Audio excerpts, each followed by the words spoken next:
On behalf of the Israel and Golda Kashitsky Center for Jewish Studies, welcome to the 2023 Leonard Wolinsky Lectures in Jewish Life and Education. We're very glad you could all make it. My name is David Kaufman. I'm the J. Richard Schiff Chair for the Study of Canadian Jewry and the Acting Director for York Center for Jewish Studies. I'm very much looking forward to our Wolinsky speakers tonight in a 3-for-2 special this year, a spin on our usual format. York's Jewish Studies has been in relationship with the Wolinsky Foundation since 1979, so that's 44 years. We're very proud to continue offering this prestigious annual lectureship. The umbrella subject tonight is the making and unmaking of Russian Jewry. Readers will notice the scare quotes in the written titles. The marks are meant to provide our teachers tonight and our learners with some extra space to address a range of different subjects.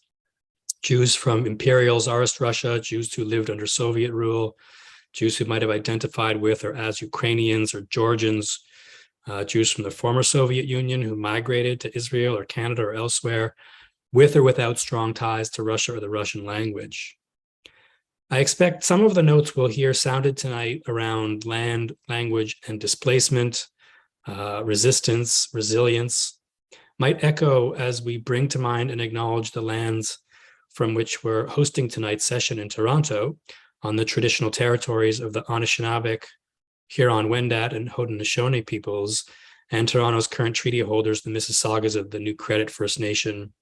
For almost 1,000 years now, the Great Lakes region has been subject to the One Dish, One Spoon Wampum Belt Covenant, an agreement to care and share the waters and the lands of the region and all the lives therein. I also want to acknowledge with a heavy heart the passing of our longtime colleague and leader, Rabbi Professor Michael Brown, Zichrono Livracha, may his memory be for a blessing. Michael was a prolific and insightful scholarly contributor in many fields of Jewish studies, including Canadian Jewish history and Israeli literature, Jewish thought, and the Holocaust. He was a demanding and focused and beloved teacher professor here at York for over 50 years. He served as the director of our Center for Jewish Studies and as a mentor to many of us still here. He passed away on Friday and will be sorely missed. May comfort come to all those who mourn. Tonight, we have the privilege of hearing from 3 scholars, each of whom I'll introduce before they speak. We'll hear from each of them before our discussion so that each speaker, I'll introduce each one before their own speaking. Feel free to jot down notes for yourself or to enter questions in the Zoom Q&A function. We'll gather them and we'll aim to get to as many of your questions as we can. I also want to ensure our panelists have a chance to respond to one another's short lectures. And I know that we'll have an excess of ideas and comments before we even set out. So without further delay, our first speaker tonight is Jeffrey Weidlinger, the Joseph Brodsky Collegiate Professor of History and Judaic Studies at the University of Michigan. He's the author of the award-winning books In the Midst of Civilized Europe, the Ukrainian Pogroms of 1818 to 1821 and the Onset of the Holocaust, the Moscow State Yiddish Theater, Jewish Culture on the Soviet Stage, Jewish Public Culture in the late Russian Empire, and in the shadow of the shtetl, small-town Jewish life in Soviet Ukraine. Dr. Weidlinger is also an associate chair of the Academic Advisory Council of the Center for Jewish History, a member of the Academic Committee of the United States Holocaust Memorial Museum, a member of the Executive Committee of the American Academy for Jewish Research, and a former vice president of the Association for Jewish Studies. His talk tonight is entitled Ukrainian Jewish Identity in War and Violence, a History. Jeff.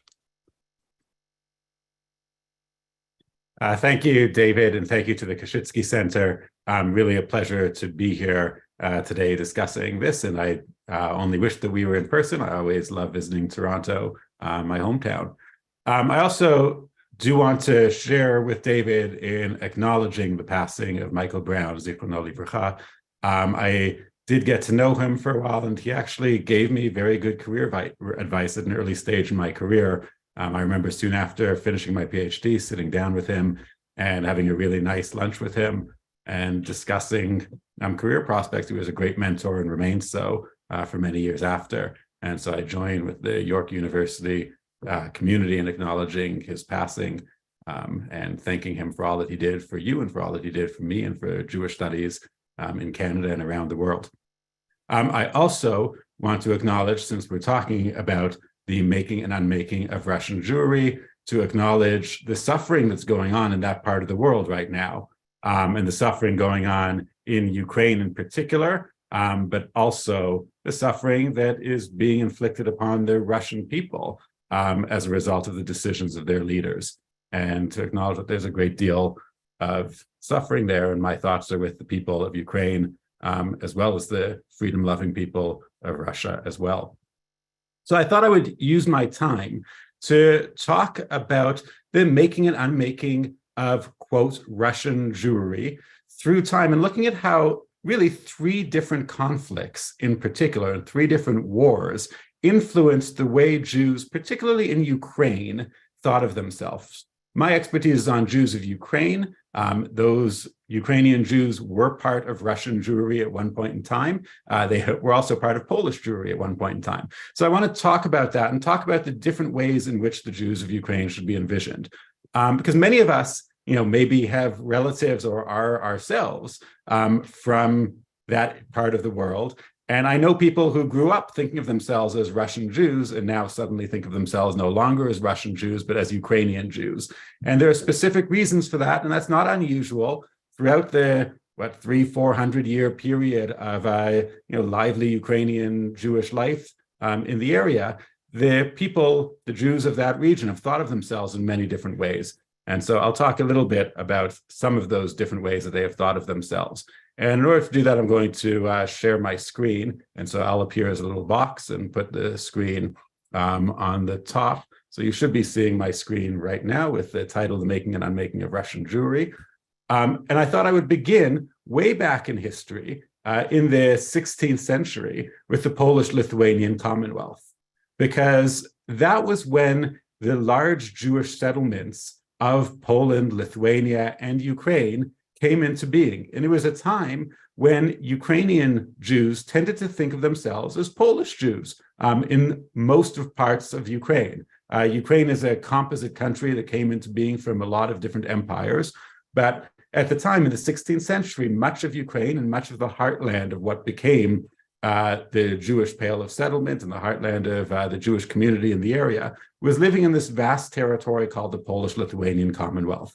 And you see it here, imposed upon a contemporary map of Europe, and you can see how large it was. And it encompassed most of what is today Poland, most of what is today Ukraine, most of what is today Belarus, as well as much of most of what is today Lithuania, Latvia, and parts of Estonia, were all united together in this Commonwealth, which was a very advanced Commonwealth. It was a democratic republic at a time in European history where few countries were republics. They elected their kings, the nobility had extensive rights, and the Jewish community also had extensive rights and regarded itself as living in a golden age of Jewish life in the area. There were great rabbis and great rabbinical academies that were established, and there was a great deal of migration of Jews from around the rest of Europe into the Polish-Lithuanian Commonwealth, precisely because of all of the freedoms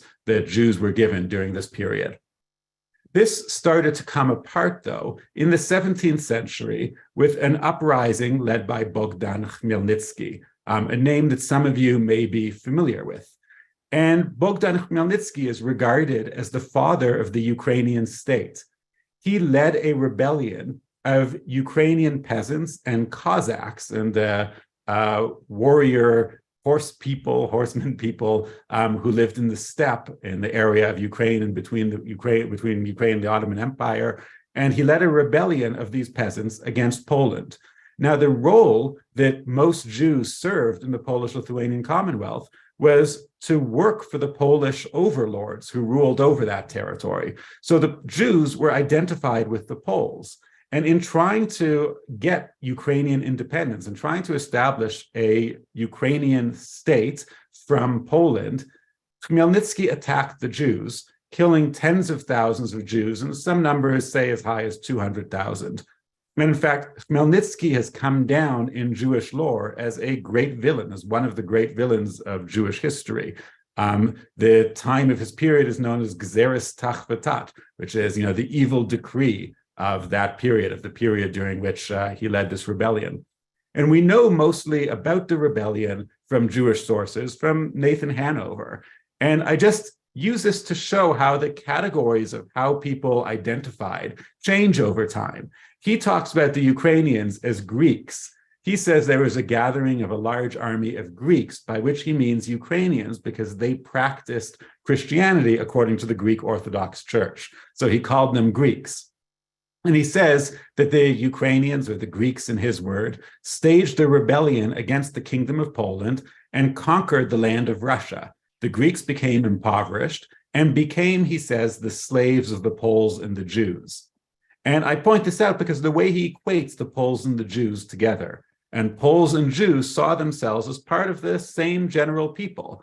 And again, it was the Polish overlords who owned the land, but the Polish overlords often stayed to the west in one of the large Polish cities, and they hired Jews to look over their huge estates. And the Jews would be the estate managers, in which the Ukrainian peasantry regarded themselves as being oppressed. So in this sense, this rebellion, the Khmelnytsky rebellion, was a rebellion against Poles, but Jews were the stand-in for the Poles. And this creates a sense of animosity and different visions. And this is why right now, Bogdan Khmelnytsky is the hero of Ukraine. There's a big statue of him in the center of Kiev. His image graces the 5 hryvnia notes in Ukraine, and he's regarded as one of the great heroes of Ukraine, but is controversial from a Jewish perspective. So here we can see the Jews and the Poles being identified as one and the same. In the 18th century, between 1772 and 1795, the Polish-Lithuanian Commonwealth ceased to exist and was partitioned by 3 partitioning empires that you see here in this map. Russia took the areas that you see in brown, Prussia took the areas in blue, and Austria-Hungary, or the Habsburg Empire, took the areas that you see in green on this map. The areas of the Polish-Lithuanian Commonwealth that were incorporated into Austria-Hungary became known as Galicia. And some of you may have heard of Galicianer Jews, and these are the people who are from that area that came under the rule of the Austro-Hungarian Empire. I'm going to focus on the Jews who came under Russian rule, which was the largest number of Jews, about 750,000, suddenly found themselves living under Russian rule. And prior to this period, Russia had had a policy, Muscovy and Imperial Russia had had a policy that no Jews are allowed in the country. And suddenly they conquered this territory that had the largest Jewish population in the world. So from one moment to the next, or over a period of 23 years, Russia came from having no Jewish community to having the largest Jewish community. And the emperors and empresses, tsars and tsarinas of Russia didn't know what to do with this. So they decided they were just going to tell the Jews that they have to stay where they are.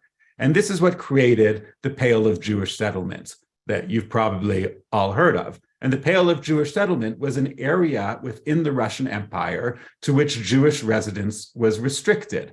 And it's also sometimes talked about to include the Kingdom of Poland, but it's a little bit different, and you can see that on this YIVO map. But so the Jews who had been part of the Polish-Lithuanian Commonwealth and who had regarded themselves as subjects of the Polish kings and as subjects of the Polish-Lithuanian Commonwealth suddenly started to become subjects of Russia.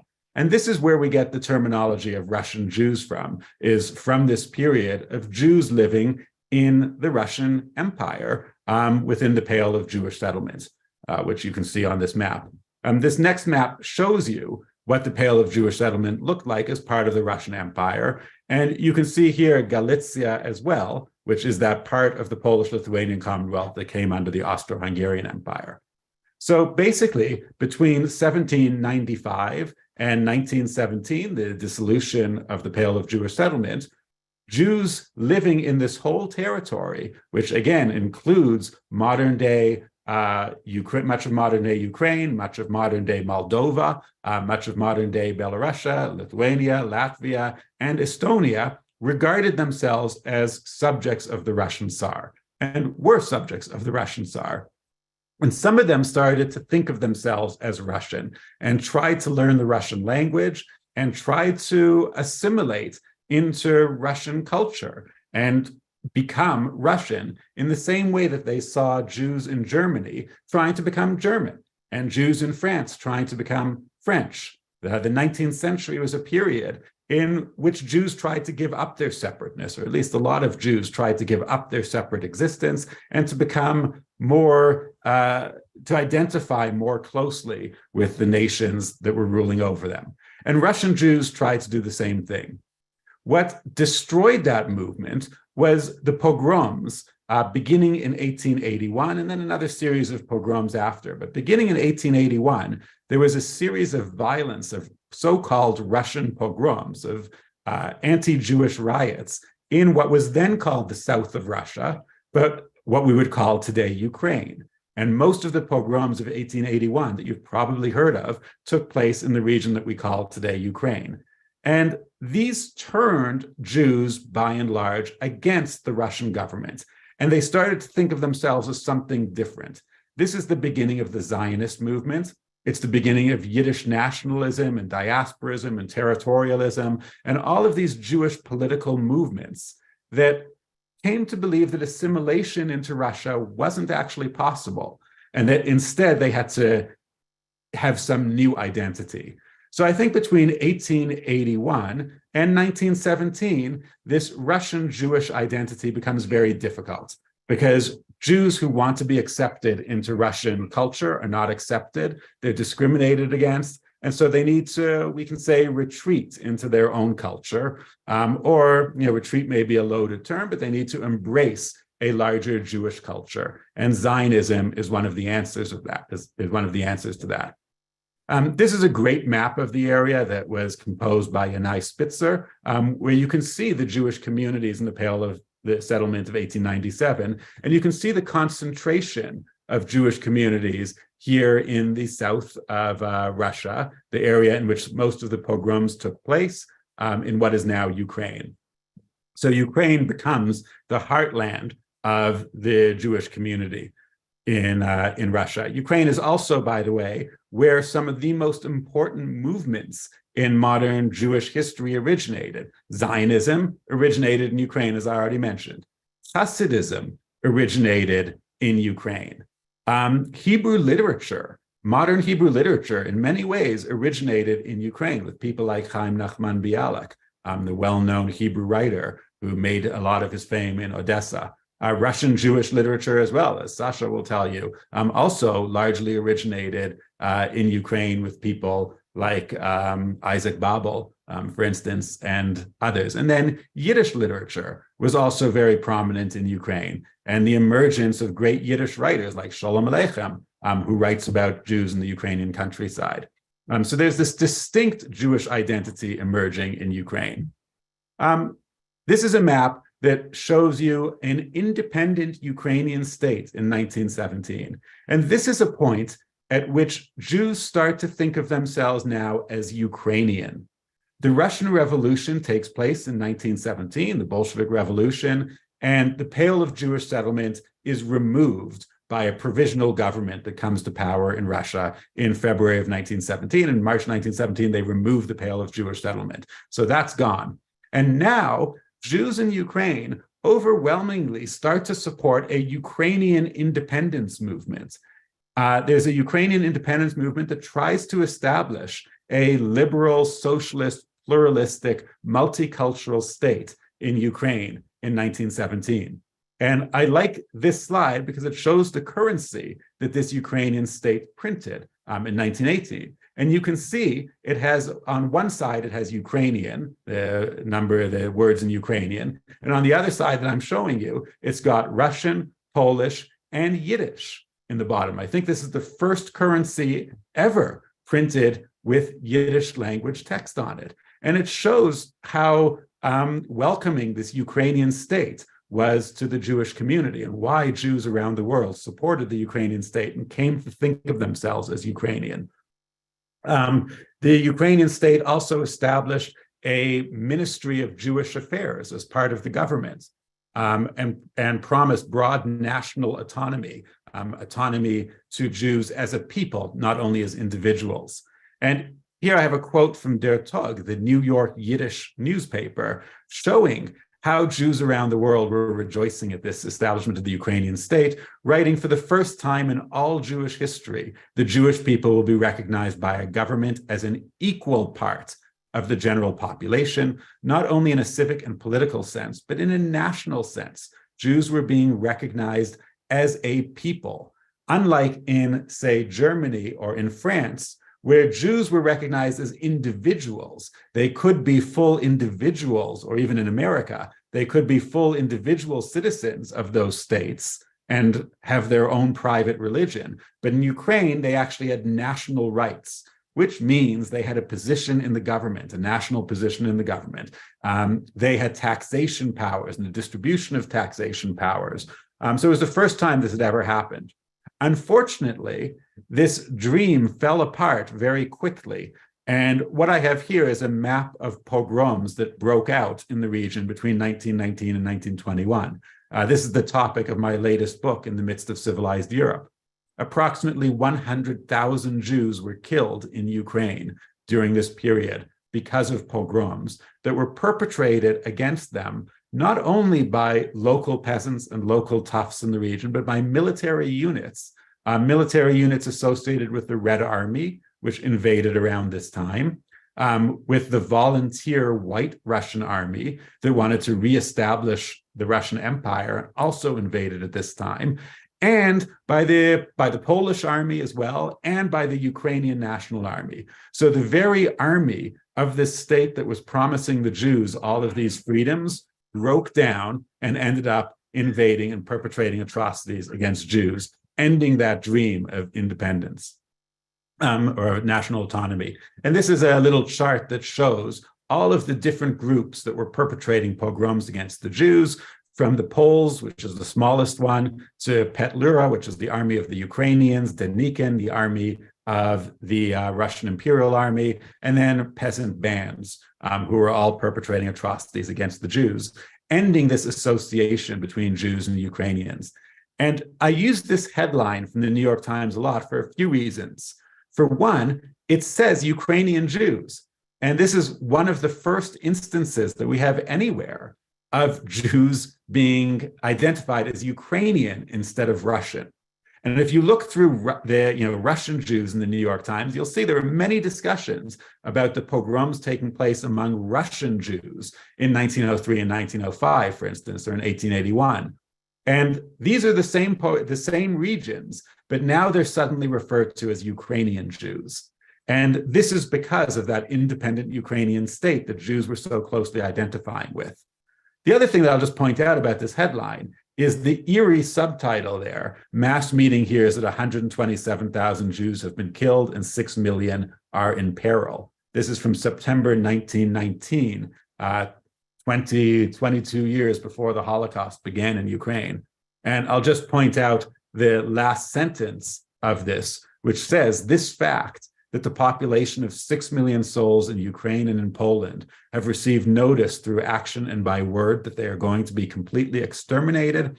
This fact stands before the whole world as the paramount issue of the present day." I think that's important because it really shows how this violence presaged the Holocaust and how from 1919 on, this dream of Jewish freedom in Ukraine was beginning to break down. And that's really the end for about 100 years of Jews identifying as Ukrainian. You can see on this map, which shows the Bolshevik Red Army conquering Ukraine, and that whole region of Ukraine became part of the Soviet Union. In 1921 and 1922 was incorporated fully into the Soviet Union, and Jews then became Soviet citizens. And Jews actually identified very closely with the Soviet Union in the 1920s and with the Red Army in particular, because they're the only ones that put a stop to pogroms. Every other military unit would come into these towns in Ukraine and would gather the Jews together and march them to the outskirts of town and kill them. And the Red Army by contrast, they would come into these villages. They would unite all of the Jews together in the center of town. They would say to the Jews, "We have liberated you. Now come join us and help us liberate the Jews in the next town over." And the Jews did, and they joined the Red Army in large numbers as a result, and came to really associate themselves with the Soviet power and with the Red Army. At the same time, I have these charts to show that even in the 1920s, there was still a stark difference between Jews and Ukrainians. And Jews are between Jews and non-Jewish Ukrainians. You can see that about 90% of the total population of Ukraine was rural and 11% was urban in 1926. By contrast, if you look at just the Jewish population of Ukraine, you can see it's the exact inverse. About 91% were urban and 9% were rural. And here's just, some select towns in Ukraine. You can see that many of them are 60% Jewish, 50% Jewish, that the towns in Ukraine tended to be Jewish and the countryside Ukrainian. And this is another reason why Jews had difficulty in the 1920s and 1930s identifying as Ukrainians and saw themselves as Soviet, is because they're separated from the general population. The general Christian population is living in the countryside and the Jews are living in the towns. And even if you look at occupational distribution, you can see in the 1920s, there's a stark difference. This shows, that 90% of hairdressers, for instance, in Tulchin, in one particular area that I've done a lot of work in, were Jewish. Glaziers, coopers, coachmen, tailors, dentists were heavily Jewish occupations. And by contrast, almost no Jews were farmers or railroad workers. So the distinction between Jews and Christians isn't only religious, it's also socioeconomic. And the Christians in the surrounding countryside are Ukrainian, and the Jews regard themselves not as Ukrainian, but regard themselves as Soviet. I'm going to skip that. The third big conflict that I'll talk about briefly is World War II. And World War II creates a whole nother distinction. So Jews living in Ukraine had generally thought, and this is, generalizations, there are obviously people who think of themselves differently, but as a general rule, Jews in the 1920s and 30s in this area of Ukraine would have thought of themselves as Soviet. So we've gone from a period where they thought of themselves as Polish in the 17th, 18th century, then they start to think of themselves as Russian when Russia takes over the country, or as Austro-Hungarian if they're living in Galicia. They think of themselves as Russian or as Austrian. Then we have a brief period where they think of themselves as Ukrainian between 1918 and 1921, when that Ukrainian state comes into being. Then they think of themselves as Soviet in contrast to those who think of themselves as Ukrainian. And then with World War II, that changes again. Germany invades Ukraine and sets up the Reichskommissariat Ukraine and most of the region. And Jews feel themselves as Jews again, because they are singled out for extermination in a way that the rest of the population isn't. And they see that their Ukrainian neighbors suffer as well under war. The Germans are invading Ukraine. Ukraine is also a conquered nation by the Germans, and their villages are destroyed too. But the Jews are the people who are singled out for extermination. And that arouses a sense of Jewish identity, where now for a period, they view themselves as Jewish, really very powerfully during the war. And others can talk more about the poetry and the literature of the period. But I did a lot of interviews in the area between 2002 and 2010 with my colleague Dov Ber-Kurler, and we saw that this ignited a sense of identity as Jews. And then I'll end on the post-war Jewish identity, which is when Jews start to see themselves once again as Soviet. And the reason for this is because Jews are victims during the war, but they are also victors. And Jews also join the Red Army in very large numbers once the Red Army starts to come through this region and reconquer Ukraine. And Jews join the Red Army and they fight with the Red Army all the way to Berlin. And they see themselves as the people who ultimately destroyed the Nazis. They celebrated their victory over the Nazis. And in the post-war period, Jews in this region, in Ukraine, took a lot of pride in being the defenders of, or being the people who vanquished the Nazis. And that becomes a very big part of Jewish national identity as well, this association between Jews and what they call the Great Patriotic War, the victory over the Nazis. So they've now gone to identifying themselves as Soviets again. And I think since I'm probably about out of time, I'll end on that and can talk more about it during questions and let the others continue from where I've left off. Thank you, Dr. Beidlinger. That was fascinating.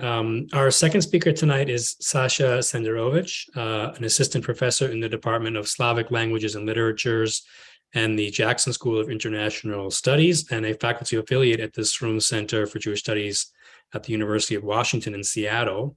He is the author of How the Soviet Jew Was Made and is the editor, introduction writer, translator or co-translator of two Yiddish novels, Moshe Buklak's The Zelmanzayers and David Bergelson's Judgment. He's currently working on a collection entitled In the Shadow of the Holocaust, short fiction by Jewish writers from the Soviet Union, working in Yiddish and Russian. He writes for more public readerships as well in the Los Angeles Review of Books, the New York Times, The Forward, Lilith, Jewish Currents, The Stranger, and the New Republic. His talk today is entitled How the Soviet Jew Was Made. Dr. Senderovich, welcome. You have 30 minutes as well. Thank you very much for this introduction and also for this kind invitation. Let me just start my, 1 second. There's always this bit, just a second. Okay, you should be seeing my screen now. Sorry about this. The screen okay? I think so. Nobody's. Yeah, it looks great. Okay, thank you. Thank you to the Kashitsky Center for this invitation. I'm in Seattle, so I join you from the unceded lands of the Coast Salish peoples in the Pacific Northwest, which extends into Canada and British Columbia. And it's wonderful to be here on this panel with both Jeff Eidlinger and Anna Sternsches, two scholars that I respect enormously and whose work I've learned a great deal from. So it's just really great to be in this conversation. I am a scholar of literature and a scholar of culture and film. So I bring some of kind of that methodology to this talk as well, and I'll kind of talk about that, how looking at a different kind of sources, literary sources, cinematic sources can help us answer some of the questions about the subject of this event. And in the case of my specific expertise, the making of Soviet Jewry and of the Soviet Jew as a figure. I'll begin like Jeff, who very helpfully showed us all manner of maps. So this is going to be more recognizable to you. A map that I had worked with the map maker to make for my book to show kind of something that was really important to me to try to depict in the way that I think about the subject, which is to think about how the Pale of Settlement that Jeff had mentioned in his talk that ended up kind of the part of the Polish-Lithuanian lands that ended up in the Russian Empire at the end of the 18th century, how it ceased to exist in February of 1917 during the Russian Revolution, and the Bolsheviks maintained that Jews could settle anywhere in the post-1917 lands that had been the Russian Empire. But what I'm interested in is the persistence of the idea of the Pale, as it were, into the first 2 decades of the Soviet period. And so the map depicts in the shaded kind of darker area the outline of the Pale of Settlement, but it's superimposed onto the borders after the end of the First World War and the revolution, and also the creation of the Soviet Union in 1922.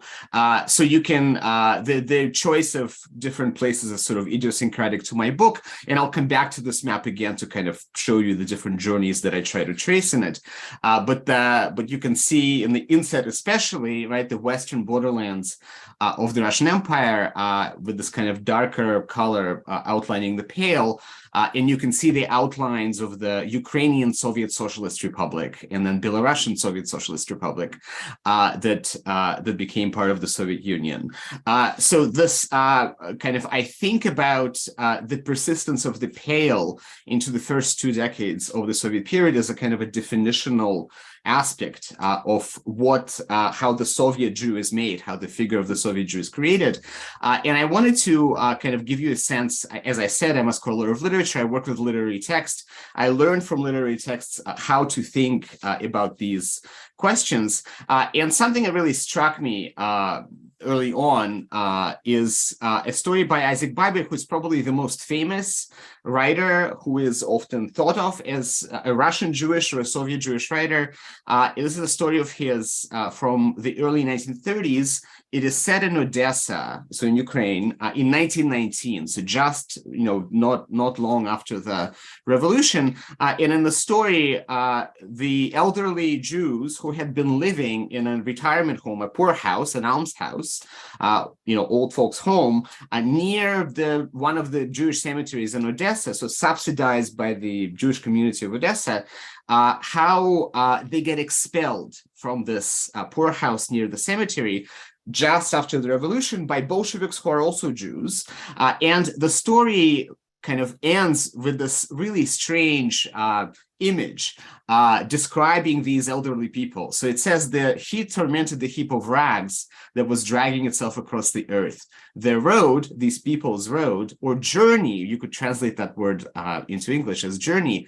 Their journey lay along a joyless, scorched and stony highway, past waterland shanties, past fields choked by stones, past bombed out houses, past the plague hill. Once upon a time in Odessa, this inexpressibly melancholy road had led from the town to the cemetery. And so what I'm really interested in is thinking about what a strange beginning it is for the story that I'm trying to tell in my book about the making of the Soviet Jews that begins in a cemetery. We think of the cemetery as the end of a story. If you think about ideologically, what the Soviet state intended for to how it sort of aimed to deal with different religious groups, including Jews, was to, Sovietize them, to Bolshevize them, to sort of end their dependence on their sort of unique, religious customs. So here we are at the end of the story, beginning in a cemetery, and it's not the end, but it's the beginning of the story. So what's happening here? I'm really thinking about how the heap of rags here is not a pejorative term, but a shorthand for the collection of habits, practices, and cultural tropes associated with the defunct Russian Empire's Ashkenazi Jews that were appended by the revolution, but did not remain behind and die off in the old world, right? So the cemetery is not the end. And instead, personal characteristics, worn out possessions, disaggregated bits of culture, and uprooted customs carried on across the landscape of the Soviet experience. And along the way, these bits of culture encountered and were modified by new ideological pressures and messages. And the Soviet Jew, the layered and determinate and fluid figure that emerged from this alchemy, remained in perpetual motion. And so I try in my book, and also today in 25 minutes or so, outline the contours of this figure. So let me kind of talk about how I think about doing this, and I'll go back to this map. This map is really interesting for a number of reasons, because it helps me think about a time frame. So I'm a literary scholar, but I'm also a literary scholar who likes to think slowly, as it were, who likes to think about fewer texts in greater depth. So this, I deal with the first 20 years for a number of reasons. One is that I want to begin with 1917, which for me marks the end of the Pale. And I end with the beginning of the Second World War for reasons that Jeff had explained, but also for the reasons that have to do with this map. If you think about this map as launching the Soviet Jews, the map gets yet again reconfigured in 1939 with the Molotov-Ribbentrop Pact. So we have to think of the Second World War as yet another rupture. So in my book, I deal with the revolution as a rupture, right, of that sort of life in the pale. And to deal with the wartime and the post-war is really, for me, at least in my mind, is a separate book, which is maybe what I am in some ways beginning to write next. So that's the time frame that I'm thinking about today, 1917 to around 1939. It's also kind of an important time marker to think about, because to audiences in the West, especially in North America, especially Jewish audiences or audiences who are adjacent to Jewish concerns, in the West, the term Soviet Jew is really informed by the later Cold War era history of the movement to free Soviet Jews, or to the Soviet Jewry movement, where a lot of Jews in Canada and the United States had started to think about Soviet Jews as people that needed to be freed from the sort of Soviet oppression. But that's in 1960s, 70s, and 80s terms. So I'm trying to think about the moment before then, right, to try to define what a Soviet Jew, what Soviet Jews are, before this later Cold War history that is within the lifetimes of most of today's, readers and listeners, comes to inform it. So I really try to think about the beginning of the story. And to do that, I also, it's important for me to think in kind of across languages. So I think about literary texts and films, half of which are written in Yiddish, which is, of course, the dominant language of Ashkenazi Jews in the Russian Empire at the time of the revolution, and about half of which is written in Russian. And I think of Russian here as the state language. So language of the Soviet state that becomes the language that becomes dominant really towards the end of this period. But in some ways, I think about all of the work that I discuss as kind of always already Russian and Yiddish. So the Russian texts that I write about have an ear toward Yiddish and some kind of echoes with Yiddish, whereas the Yiddish texts written in this period are written by people who are very well versed in the Russian language, Soviet literature, and so they have an ear towards that context as well. So I ask kind of a number of questions in this book. I told you that I am trying to think about sort of outlining contours of a figure with the help of literary text. So I want to give you a sense of what kinds of questions I ask and what these contours look like. Or as it were, if how the Soviet Jew is made, you could think of it as a kind of a recipe, right? So this is sort of my list of what goes into that recipe. So Jeff had talked about in his last book. His really very important, very well-written last book is about the pogroms of the Russian Civil War in Ukraine between 1918 and 1921. For me, this is the beginning point of the story that I'm telling about Soviet Jews. And I think about that moment of pogroms as foundational. And I'm thinking about the moment of trauma associated with those pogroms is really foundational to this experience that gets their echoes of it through later kind of Soviet moments of Soviet history. And I think in my book, and in general, the way that I think about these questions with the help of literary texts. So in this case, my guide to the question of pogroms in Ukraine after the Russian Revolution, my guide here is David Bergelsen, a Yiddish writer, in a novel of his that Harriet Murav and I translated as Judgment, and you can see the title pages of it in Yiddish, one published in Kiev in 1929, so it's in Soviet orthography. This is the one that's on the left, and the one in the middle is also published in 1929, but in Vilna, in Poland, so that's different Yiddish orthography. My guide here is this novel because it's a novel written by someone who left the former Russian Empire and left Ukraine at the time of this violence and ended up in Berlin.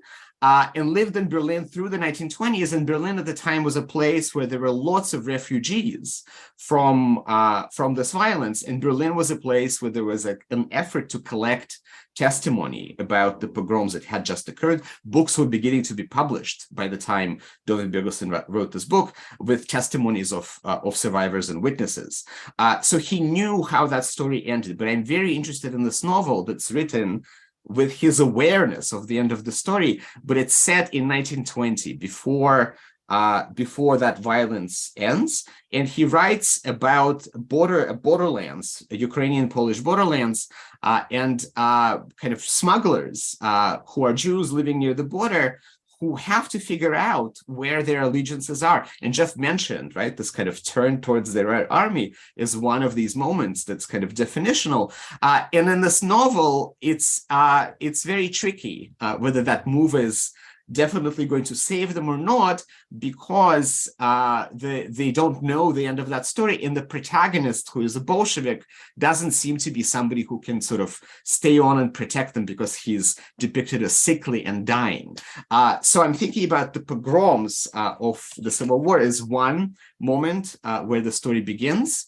Another important aspect of how I think about defining the Soviet Jew is engaging with the Soviet project in the Stalin era as a project that centers on industrialization, collectivization, kind of rapid expansion of Soviet modernity that really rapidly changes the nature of the country, but also changes people who live in it. So I'm very interested in thinking about how Jews who had lived in shtetls, right, in small shtetl, small towns, mostly in the Russian Empire, become, either migrate to bigger cities, or parts of, kind of towns where they live become incorporated into growing Soviet metropolises. So my guide here is a novel by Moshe Kulbak called The Zelmenyaners, or Zelmenyaner. I'll talk more about it in a bit, but it's set in Minsk, on the outskirts of Minsk, and it's kind of Minsk becomes a big Soviet city that swallows it. This is a lovely image from Minsk from the early 1930s. Of an electric trolley or tram that just begins to run at this time, and a traffic policeman controlling this, controlling traffic, but it's something that begins to connect the outskirts to the center of town, and of course shuttles people, including Jews, into kind of Soviet modernity in a different way.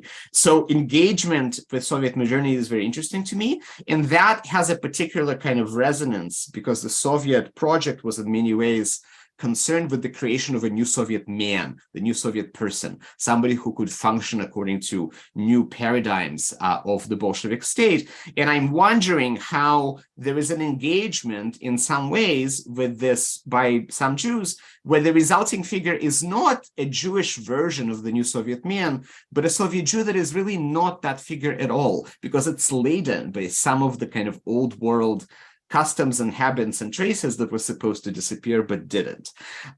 So another kind of my third ingredient or third point on this journey is thinking about something that's maybe the most bizarre, but also kind of really interesting moment of kind of ideological moment in the first 20 years of the Soviet period, which is the creation of the Jewish autonomous region in the Soviet Far East. To refer back to this map, this is this place called Birobidzhan, all the way in Siberia, close to the Pacific Ocean. So something that's created by in the Stalin era to try to think of Jews as one of many Soviet nations that have certain defining features, and that was, among other things, common language and common territory. So the common language for Jews in this case is thought to be Yiddish, right? Not Hebrew, which is very important. There's a kind of movement against Hebrew in this period. And then Jews don't have a territory to claim because there are too many contenders, right, for the Pale of Settlement, what have been the Pale of Settlement. They're Ukrainians, they're Belarusians. So they arbitrarily, or not quite arbitrarily, there are reasons why they pick this random territory on the border with Manchuria to proclaim it the Jewish Autonomous Region or Birobidzhan. So I'm thinking about how this kind of moment is full of ideological pressures and cliches about what Jews in the Soviet Union should become. But instead, I'm interested in these weird texts by a couple of writers who accompanied an expedition to Birobidzhan in 1929 and came away trying to write about this region in all manner of ways. So they wrote literary sketches, one of them wrote a novel, one of them wrote a play, one of them wrote a children's book, that's the one that you see pictured here about this place. And in all of these attempts, they seem to be unable to describe the main protagonist of those tales, which is Soviet Jews moving to this Jewish autonomous region, because not very many of them did. So I'm trying to think about the Soviet Jew in this case as a figure marked by a kind of non-arrival into the place where Jews in the Soviet Union were supposed to find a kind of red promised land. So my other sort of ingredient or, stop on this journey is thinking about Jews who had left the Russian Empire before the revolution of 1917, left for America, left for Palestine, and then found themselves kind of gravitating towards the Soviet Union in the 1930s, during the Great Depression in the United States, and also for other reasons. So this is also not a significant movement of people, but there were some number of thousands who moved that, and they left. There's a trace, right? There are sort of texts written by them. So in this case, I look at film, and I'm interested in a couple of really kind of propaganda films made in the Soviet Union, in some cases in Yiddish, that played in New York. You could read reviews of them from New York publications from the 1930s about a character like this, right? So somebody who had been a Jew from the Russian Empire, from the Pale of Settlement, who ends up returning, as it were, to his native shtetl in Ukraine, in the case of this particular film from which I'm showing you a slide. And his father is still there. His father, who in this case is played by the famous actor Solomon Mikhoils, is a bricklayer. And his son, who happens to have been building skyscrapers in New York, wants to try to participate in kind of socialist construction, but kind of also fails to do so. So what I try to do here is, and you can see this in the slide, there is a image behind this man laying bricks, which is very muscular and kind of, kind of upward aspiring, the sort of ideal Soviet worker, the new Soviet man. And the Jewish bricklayer in the foreground is kind of weighed down by kind of pressure and kind of moving, he's really aimed, kind of gravitating towards the earth in a way that the man depicted behind him, isn't, trying to think about how instead of this person becoming a Jewish exponent of the new Soviet man, instead there's a Soviet Jew that's in the making that becomes different in various ways, and marked in this case by a kind of baggage from both the Pale of Settlement and from the capitalist world, because he had now passed through the United States. And these are negative features in this Soviet context. And of course, I mean, this is in air quotes, right? This is not my judgment. I'm talking about the texts that I'm dealing with. And then finally, I try to think about the entirety of this period with the help of Isaac Babel, probably the most famous writer, the one with whom I started this talk. And I'm particularly interested in Babel's fascination with the figure of Hershely Astropolier, the trickster, one of the trickster figures, the most famous trickster figure from Yiddish folklore, whom Babel writes about throughout the years that I talk about. So starting around just after the revolution in 1918 and ending in the 1930s, and how he plunks this figure from Yiddish folklore into all manner of kind of pressure points of the early Soviet period, including the Civil War, including the collectivization campaign in Ukraine, and famine in Ukraine, and also a kind of an idea to try to kind of Sovietize all of different Soviet ethnic groups and try to make them really kind of Bolshevik in ways that kind of is a cookie cutter way. And it tries to respond to these things with the figure of the Yiddish trickster, who brings the trickery, obviously, into this project that doesn't quite work as the state may have intended it. So I want to give you, in the remaining 8 minutes, I want to give you one example. I'm a close reader of texts as a scholar of literature, and I like to go on deep dives, both in how I write, but also in how I teach. And I usually begin, for me, a fascination with the text begins with something that's strange and weird and to which I don't have an answer. And then I want to try to find an answer. And this motivates something that I kind of hadn't known before going in. So my guide to this kind of method, but also I'll walk you through one example, is Moshe Kulbak, a Yiddish writer, who was really primarily known as a poet and was very well established as a poet by the mid-1920s, when he moved from Vilna in Poland to Minsk in the Soviet Union, which is not very far, but really in a different country and in a different context. This novel is called Zelmenyaner. It's hard to pronounce. Zalman is the name of the paterfamilias, the head of the household. His progeny are known as Zelmenyaners, right? So that's the title.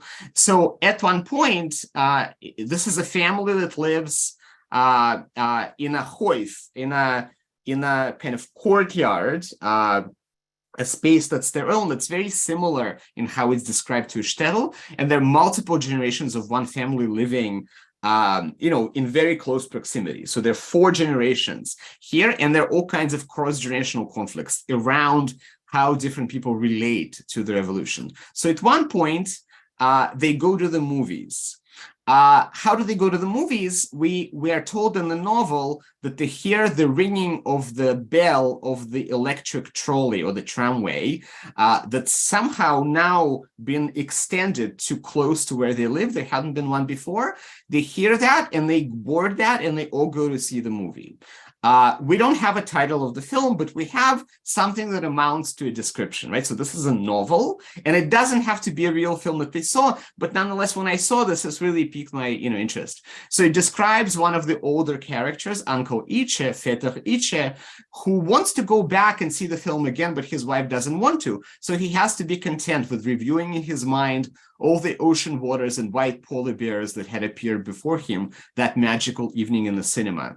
At night, stitching a pair of quilted pants, he thought with an aching heart about white bears and frozen travelers on icebergs, people for whom such pants would be just the thing. So I became intrigued by this. This was really interesting to me. What did they see? Was this a real thing? I had some guesses, but I wanted to kind of see where this trail leads me. So this novel, like many other texts that I write about, I try to think of them not just as a book that exists between 2 covers, but something that existed at a time when it was published. In the case of this novel, it was serialized, published in monthlies between 1929 and 1935 in the monthly called Stern, or the Star in Minsk. So this is the edition, the issue of the journal from December of 1929, when the first chapter appeared. It's a second item in the table of contents, and it's facing the portrait of Stalin because this is 50th birthday of Joseph Stalin, and there's a text underneath the portrait, which is the congratulations to Stalin from the editorial board of this journal. So this to me is important. I can't read this novel outside the historical context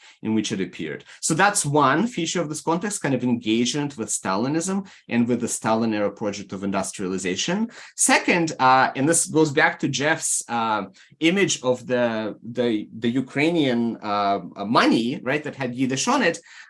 Minsk, where Moshe Kulbak lives at the time and where the novel is set, is the capital of the Belarusian Soviet Socialist Republic, which at the time has 4 official languages, including Yiddish. So this is the state seal of Soviet Belarusia between the 2 wars.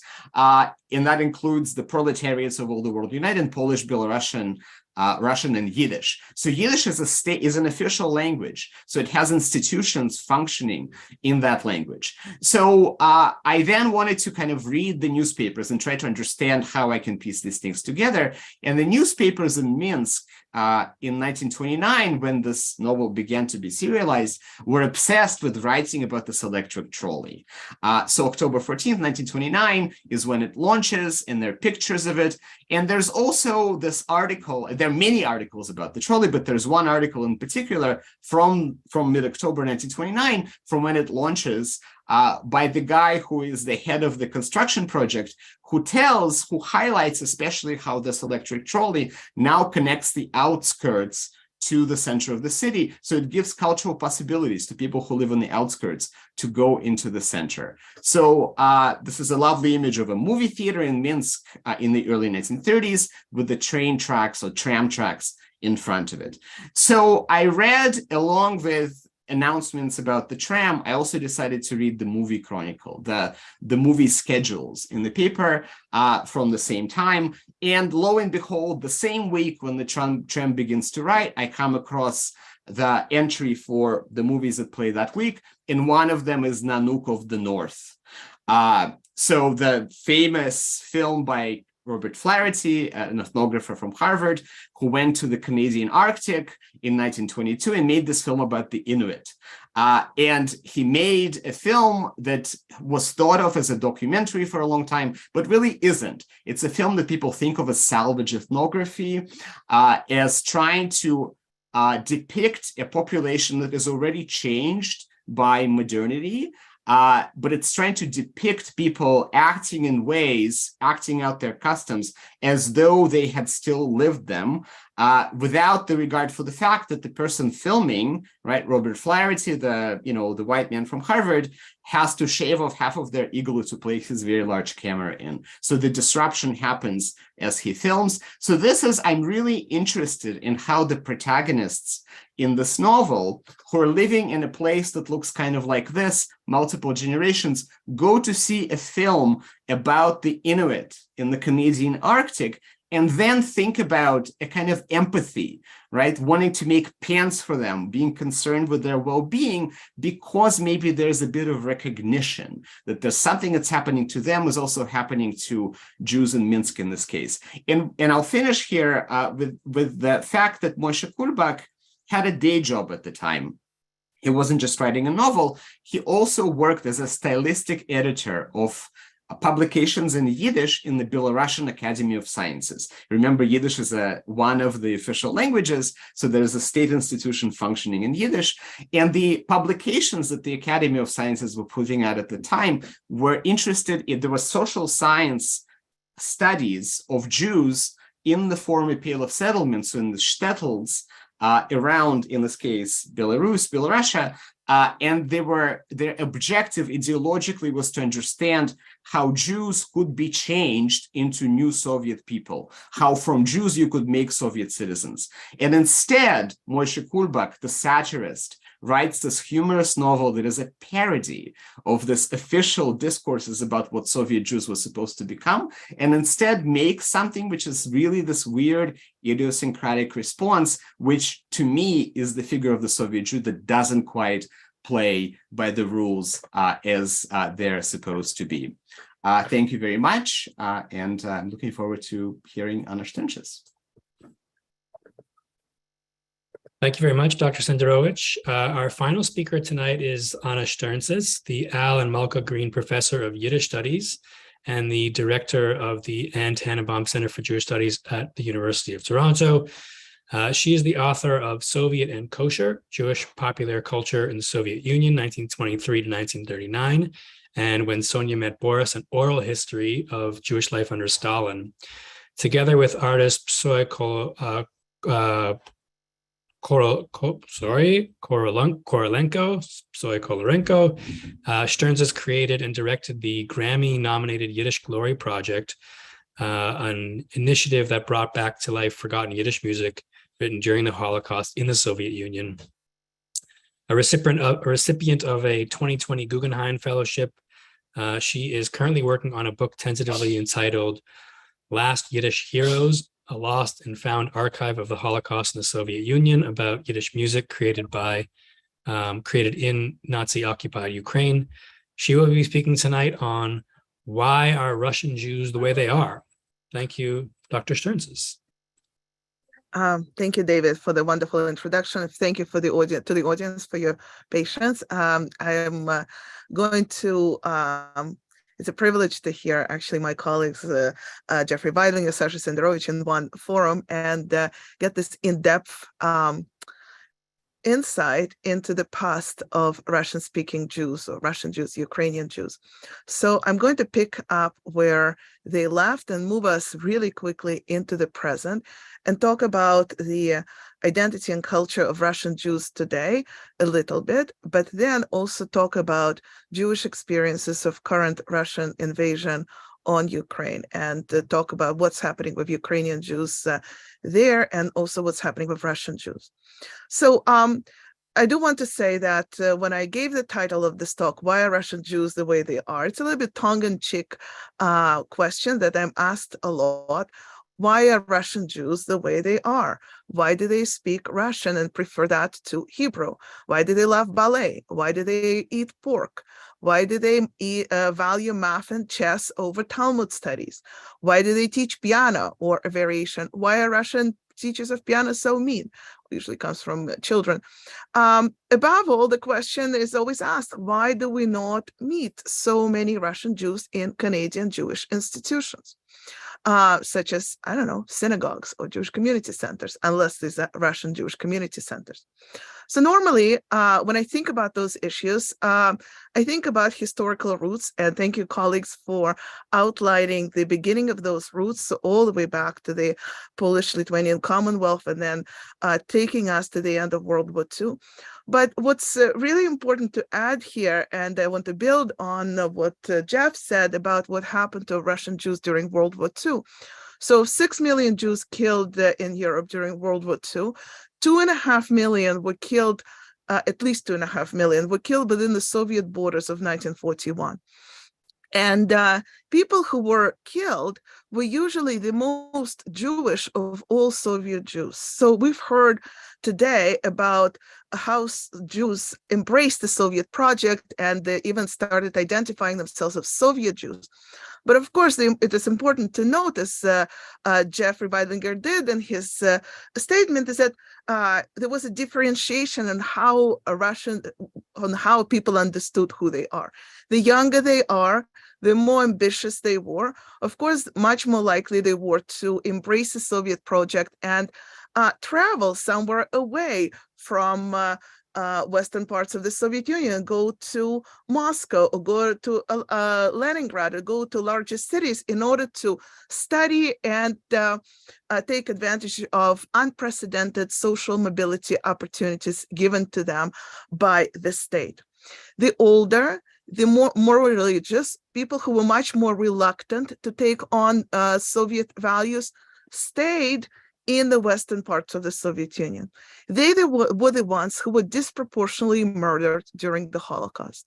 So what happened by 1945, Soviet Jews who survived the war were either those who served in the Red Army, about 440,000 Jews served in the Red Army, of them 300,000 survived, or those who were evacuated by the Soviet government to the Soviet rear, places like Uzbekistan, Kazakhstan, parts of Siberia, and so on. These were people who were parts of the Soviet industry that was strategically important for the Soviet success in World War II.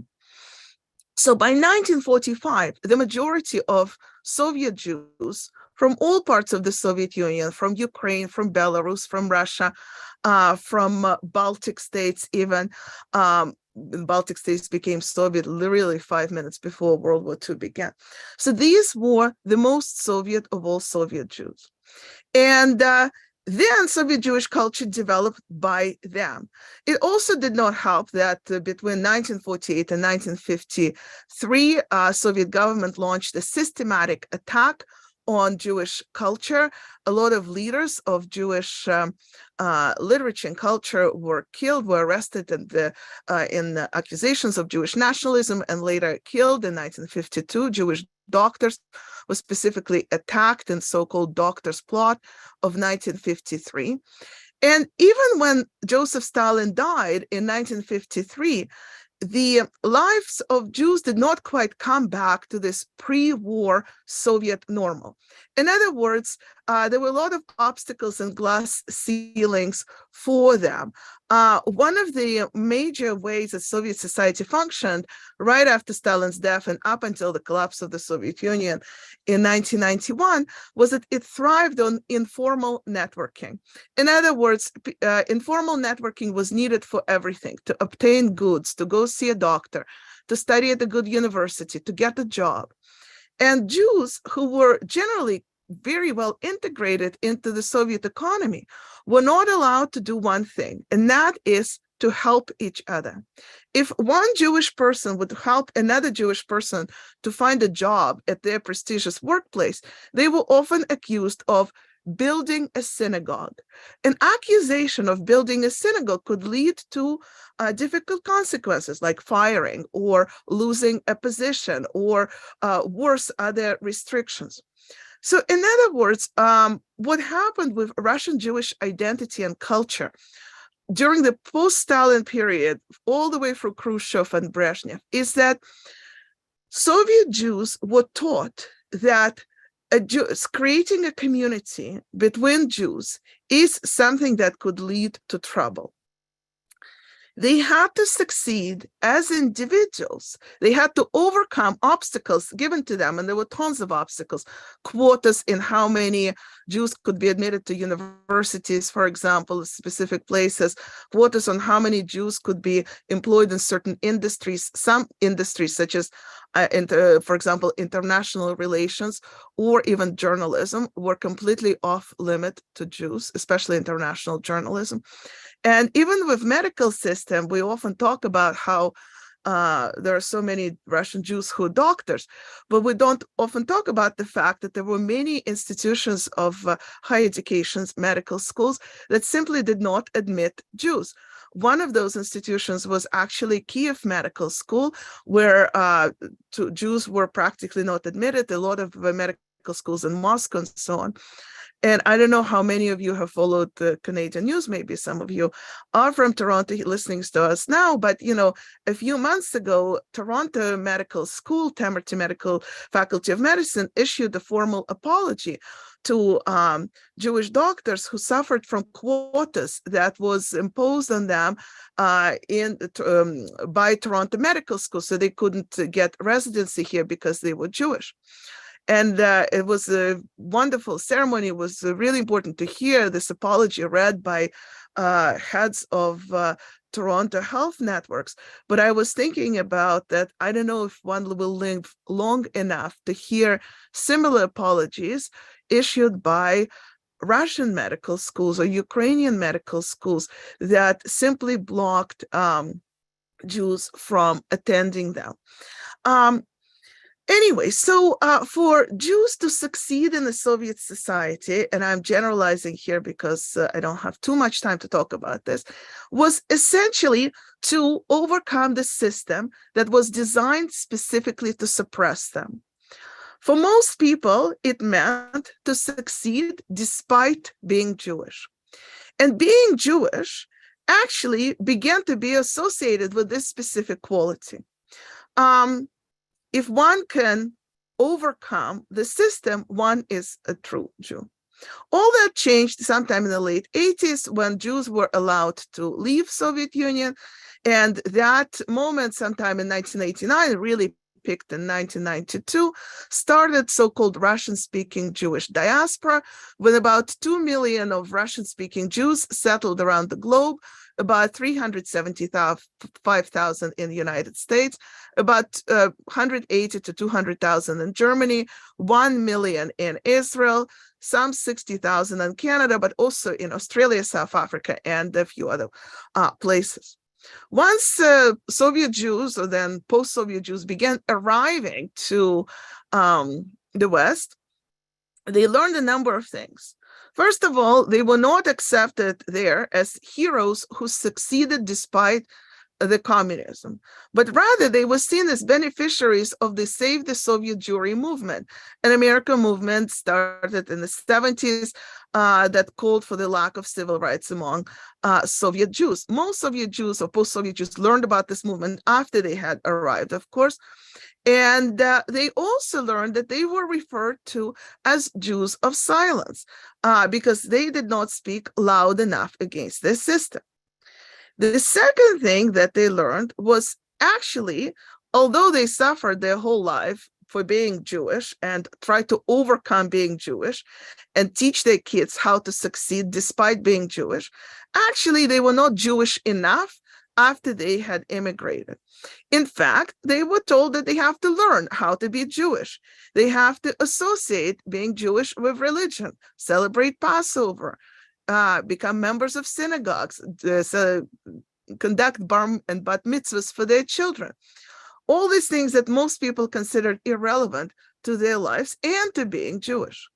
It's not an accident that a famous survey conducted by Tzvi Gilman in 1993 found this astonishing number that 98% of Russian-speaking Jews don't think that Judaism is relevant to being Jewish. This kind of observation led to all sorts of scholarship on the topic, and that is, how do we understand this Russian Jewish identity that has no Judaism in it? I'm not getting too much into this right now, but all I want to say is that this kind of understanding of what it means to be a Jew was shared by Russian-speaking Jews from the entire former Soviet Union, from Russia, Ukraine, Belarus. And even places like, it was a little bit different for Bukharian Jews and the other non-Ashkenazi Jews, but all of them actually spoke Russian as their language of choice and shared the same understanding of Judaism. Now, a lot of things happened since 1992. In the past, I realize now 40 years, the Russian-speaking Jewish community became transnational. People moved between US, Israel, Canada, Germany, Ukraine, and Russia interchangeably. They were not stuck in one location. And they built their own understanding of meaningful Jewish culture that made sense to them and began to make sense to the world. A significant number of them actually became Baal Teshuva. They became interested in ultra-Orthodox Judaism, especially Chabad. Chabad was doing tons of outreach work to Russian Jews, and I can talk in Q&A about why they succeeded the way they did. Some of the numbers that I have seen is almost 10% of Russian-speaking Jews in Israel, for example, are now consider themselves ultra-Orthodox. Majority of those people are Chabad. And even more interestingly, something between 5 and 7% of all ultra-Orthodox Jews today speak Russian, which means that there's a generations now of people who are departing from the Soviet model of Jewish identity and embracing the most ultra-Orthodox part of Judaism. In Russia and Ukraine, Jews achieved positions of prominence that have not been seen in ever, I would say. Everyone has heard, of course, of highly positioned oligarchs in Russia of Jewish origin. Abramovich, Friedman, Berezovsky, Gusinsky, Nevzl, Shvidler, Khodorkovsky. This is just the few that came to my mind. As I was thinking about this, also in Ukraine, Igor Kolomoisky, former Prime Minister of Ukraine, Gennady Korban, Vadim Rabinovich, Vladimir Groisman, who was a former Prime Minister of Ukraine relatively recently, and of course, its current president, Volodymyr Zelensky. We could be talking about what it all means for the post-Soviet Jewish future, memory of the Holocaust, history and identity and all that. But now we don't have almost luxury to do that because we're in a different situation. Last year, almost a year ago, Russia invaded Ukraine and millions of Ukrainians turned into refugees, many of them Jews. Moreover, some Russians left Russia largely because they didn't want to live in the country that started the war, and Jeffrey Weidlinger talked about this earlier. And especially people who left were families with men who were eligible for a military draft. And Jews are overrepresented among those escapees from Russia. And also, of course, Jews are among refugees from Ukraine. So I was curious, now that the war began, how do Jews fare in that war? In other words, does being Jewish matter? Does it help? Does it hurt to people from Ukraine who are running away from violence? And I want to spend the rest of my time, which I think is about 10 minutes, talking about this research that I just begun last year, thinking about experiences of Jewish refugees from Russian invasion of Ukraine. So my idea was to think about how individual refugees make sense of their experiences. And I wanted them to tell their story in their own voice, as opposed to us kind of looking at the processes, numbers, and thinking about what happens. But I will tell you a little bit of numbers. So currently, we think that there are about 7.6 million of people who left Ukraine, and most of them went to Poland. Some went to Germany, and others are going to the rest of the world, including Canada, which accepted a very small number of refugees from Ukraine. Among them, about 45,000 are Jewish refugees. Now, according to Israeli demographer Sergio de la Pergola, there were about 56 to 145,000 of Jews who live in Ukraine today. And of them, about 45,000 left Ukraine after the invasion. According to the official Israeli government statistics, about 14,000 Ukrainians went to Israel since the war broke out. And they don't count how many of them were halachically Jewish, but they think most of them were actually not halachically Jewish. And that's a whole different situation, who they actually are. About 2,000 people went to Austria, where they created a special program for them, and a similar number, maybe a little more, went to Germany. And in Germany, it was a controversial decision in some ways, but raised a lot of questions among other asylum seekers. But in Germany, those Ukrainian Jewish refugees were allowed to work right away. They had working permits right from the beginning. And a lot of the stories that I have heard from Ukrainian Jewish refugees actually had to do with choices they could make on where to go. Now, those of us who study refugee studies know that there are a number of factors that determine how far a person can go. And the combination of those factors is called cultural capital. So what it means is the more languages a person knows, the more connections they have, for example, family abroad, or more funds they have, especially abroad, further they can go. So when the violence erupts, some people can honestly go to the next village. Other people can go somewhere safer within the country. And people with most resources, not just the financial resources, but cultural resources, can go further and achieve safety easier. So I wanted to know what's going on with Ukrainian refugees today. And I reached out to some of the people that I knew in Ukraine. A lot of us did when the war started.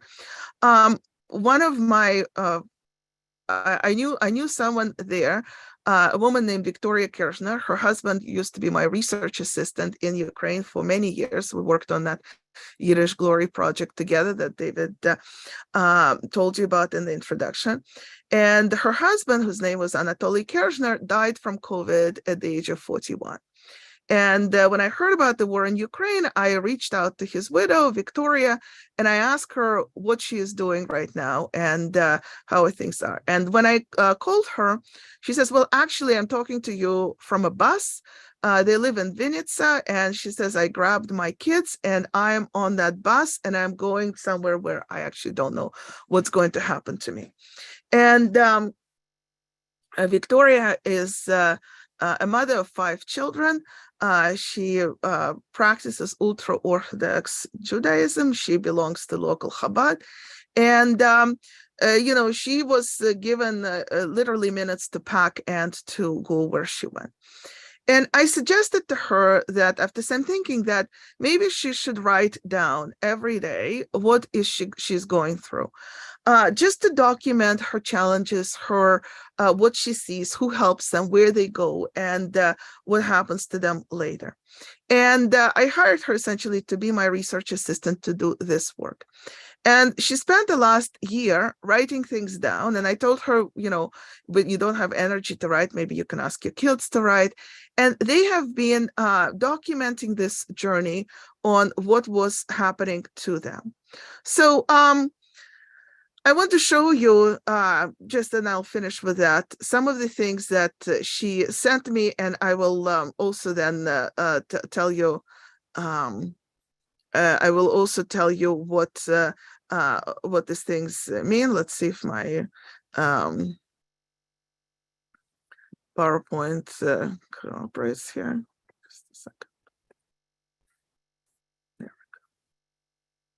we go. Okay, so this is the bus. I hope you can see it. This is. So this is the bus. It's not her bus, but that's the bus that took refugees from Odessa, but she took a similar bus. And one of the long narratives that she wrote about that journey was how they heard shelling, they heard sounds, and they had an hour to pack.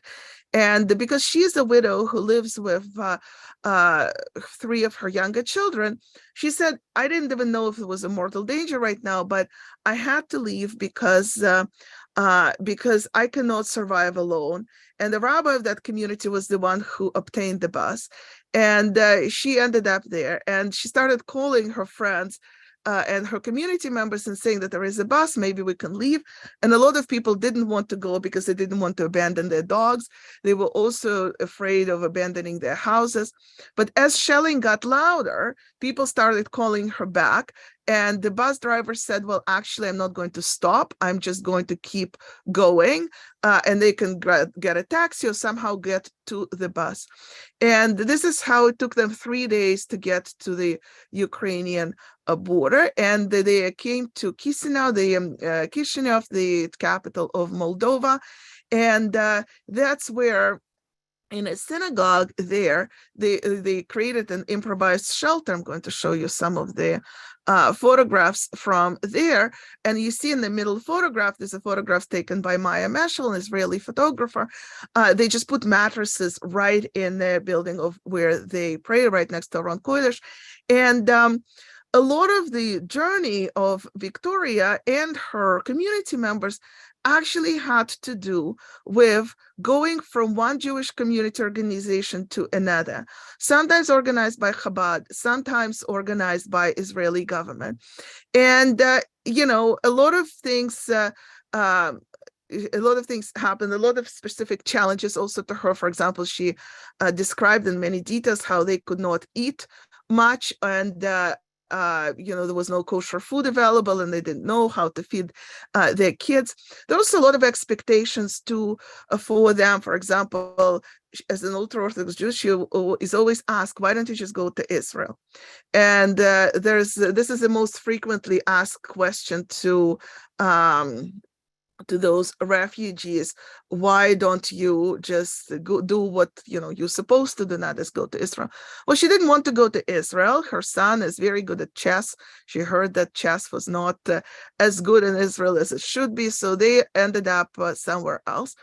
And in her narrative of leaving, she's talking about a lot of kind of coincidences, happy and unhappy, and almost all happy coincidences happen to do with being Jewish. In other words, there is a community that waits for them. There's a community that helps them.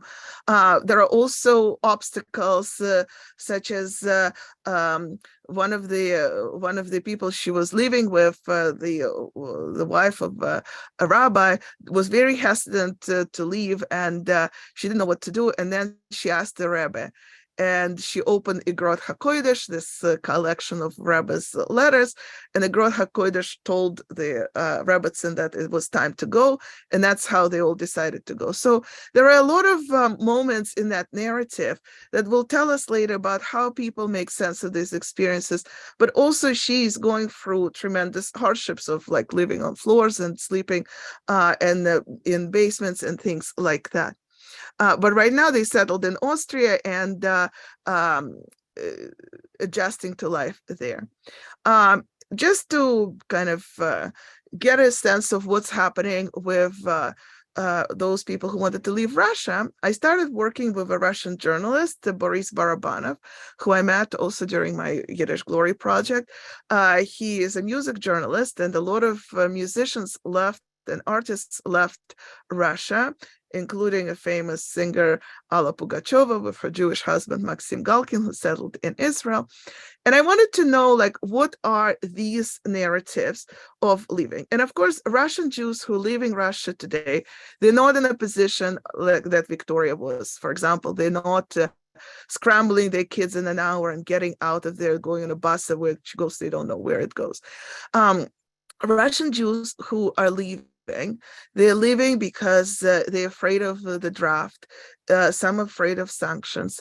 Some have remote work opportunities and they get paid abroad and they're leaving that way. There is a number of Russian Jews that came to Israel lately. I think the latest number of Sochnut is between 20 and 30,000. More Russian Jews go to Israel than Ukrainian Jews because Israel is the only often state open to them. And the challenges that they experience are quite different. So, I'll just finish with this statement of, there's a big discussion of how people coming from the position of wealth, coming from position of privilege, how they're adjusting to this whole life of new life in Israel. And recently there was a big controversy in Israel that one young woman from Moscow, wrote on her Facebook post saying that she really misses pumpkin spice latte, that she cannot get a good one in Israel. And that kind of led to this whole huge outrage of reception of this, that how could she, running away from the war, dream of pumpkin spice latte? And the other people her people who of her cohort of refugees were actually very sympathetic to that. And now there's a whole discussion about what kind of Jewish immigrants are coming because of that Russian war. And the adjustment process goes on both sides for sure, and the story unfolds. So what I think is I want to conclude with is to say that what I'm learning from recording stories of those refugees and stories of Russian Jews and Ukrainian Jews is that we do not have a luxury of waiting for these stories to appear and study them later. We have to see how people are reacting to this violence right now. We have to listen to their voices and document their stories, because if we wait a few years, it could be really late, and that we will miss out on opportunities to actually learn about those experiences. So with that, I'm going to finish my remarks, and I'm looking forward to the discussion. Thank you for your attention.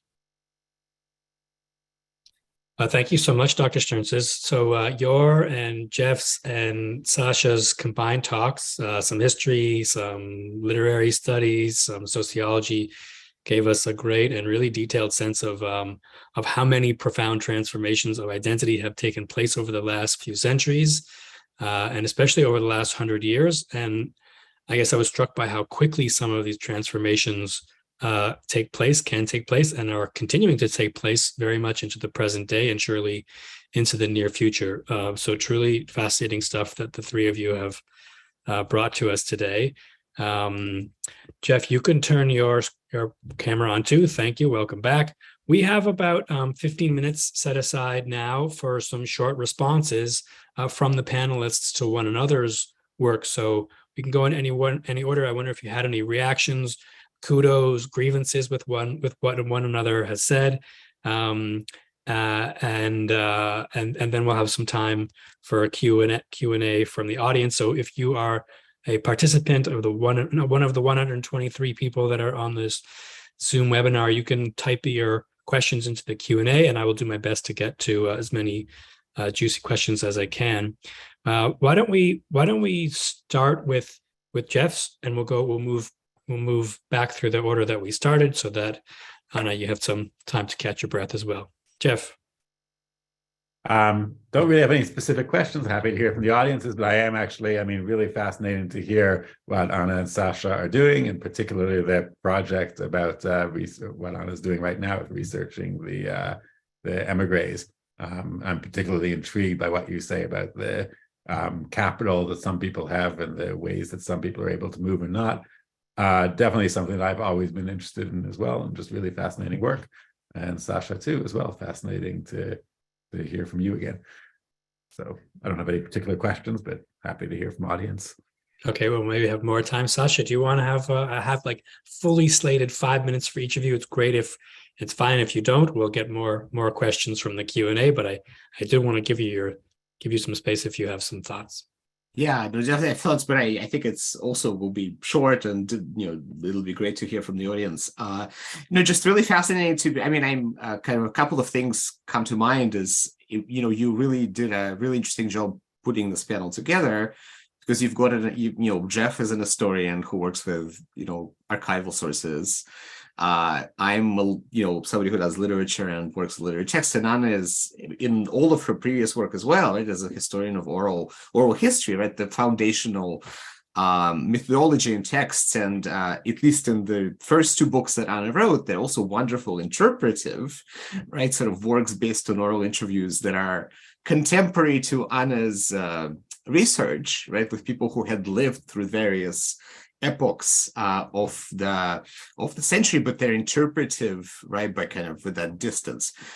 So it's really interesting to think about. I don't know what my question is. I'm sort of struck by how we draw on these different methodologies to try to think about a story that's very clearly, especially in Anna's rendering, is a story that isn't a closed chapter by any stretch of the imagination, right? So somehow it's, whether we begin as we should, and Jeff helped us think about it with the Polish-Lithuanian Commonwealth, right? And sort of ending with kind of, we're revisiting some of the same territories, right? We're revisiting some of the kind of the violence that recurs, right? That's really kind of to this day, right? We're sort of in the same lands, same borderlands that sort of produce these violent outbreaks that are not necessarily about Jews as such, but they produce some kind of a push, right, to continually redefine what Jews are who come from these lands, and how this definition kind of carries. So to me, again, this is not a question, but really an observation, right? How the panel that you titled Russian and scare quotes, I think that's the right move, because that definition, in Jeff's rendering, Russian really means subject of the Russian Empire, right? And kind of with reference to that, I'm very careful not to use the term Russian Jew, actually, because I think that the discussion about Russian Jewish literature, or Jewish Russian literature in particular, really has to do with the way that Russian language writers who happen to be Jews wrote with some sort of special Jewish emphasis, and that's not something that I'm interested in. To me, the word Soviet is really key, because that becomes the kind of imperial project, right, with which Jews engage. And then I think in Anna's, especially in your conclusion, right, there's a tension you can begin to sense about how, that isn't going to be the common term, given that right now the conflict is, the war that is happening, people have also kind of national identities, or they've had, a good 25, 30 years of national identities that maybe get tacked onto the term Jewish, and Russian isn't necessarily the thing that defines them, nor should it, right? So, but there's some. I think that's sort of what's on my mind. Just really great to hear you two and to kind of think alongside. Okay. I wanted to ask Jeff first about all these hairdressers from Tulchin. was really fascinating to me because, you know, I mean, like, that table I found so interesting about what it means that all Jews overrepresented in these professions. I don't know, like photographers, hairdressers, shoemakers, like, should we like talk about that and what it means, you know, for the future? But I also wanted to ask you, Jeff, so I don't know, like your research is so located at these places that, you know, like they jump at me, the map and everything, which was very well done. So I'm curious, like the whole violence is going on right now. Have you talked about your topic to Ukrainian audiences? And I'm curious, you know, how does that story of pogroms is being received? Because I mean, I had experience talking to them, to Ukrainians about the Holocaust in Ukraine, like in Mariupol. I mean, I know like Putin went to visit Mariupol, so I don't even know what, you know, what to say about that. But I was fascinated by the reaction. But I think your research is even more located than mine for the war, so I would be curious to hear about that. But don't forget the hairdressers. And to Sasha, I mean, that's the question of imagination, of what people imagine and what they want to be entertained with in those houses in Minsk. I found it a very interesting thing to think about. And it's interesting to me how you chose this Ivanek citation. I thought they were all like watching American movies and were really kind of into glamour of American life. You know, whenever that showed on screens, that was popular in the shtetl. And I mean, like, it's like, I mean, that's what I understand even from Kulbach himself, but also definitely from testimonies like that, Greta Garbo. I mean, like all that stuff they wanted US. They didn't want all this, you know, other things. So I don't know, like, I'm just curious what you think about that. Yeah, so I'll just stop here, and I see that there are 13 questions from the audience, so let them have a chance to. Let me start with a couple that are maybe more straightforward questions, probably not straightforward questions, but not interpretive questions. One is about... Should we answer those questions? Yeah, sure. What should we do that? Yes. Maybe Jeff, that was first. Sure. So I'd love to answer the hairdresser question. It's very funny that you mentioned that, because I showed that exact same chart last week. A week ago, 2 weeks ago, I was giving a talk at Stanford, and I had that exact same chart up, but I called hairdresser barber. It's parichmacher. And Zachary Baker, who was there, commented that, you know, it shouldn't be barber. I really should call it a wig maker. Wig maker doesn't quite do it, but it's the person who dealt with hair. I don't know what you call them. There's not an equivalent position. So I changed it to hairdresser for this talk. But all of those, you know, what we would call artisans were Jews. In most Ukrainian towns, in the center of town, all of the stores, the coopers, the tailors, the cobblers, the the hat makers, the hairdressers / barber / wig maker, they were Jews. The Jews were the people who did that sort of work. And, you know, the Ukrainian peasantry would say, okay, I'm going to go to the Jew to get the hooves of my, you know, to get the, whatever, to the what do you call it? Who makes the horse feet, whatever. And in case I'm going to go to the iron worker or whatever, the blacksmith. That's what I was looking for. I'm going to go to the blacksmith. The blacksmith was this Jew. You know, these were just Jewish occupations because Jews were differentiated socioeconomically. And you know, one other comment I'm writing now about the Western United States, about a project about the immigration of Jews to the Western United States.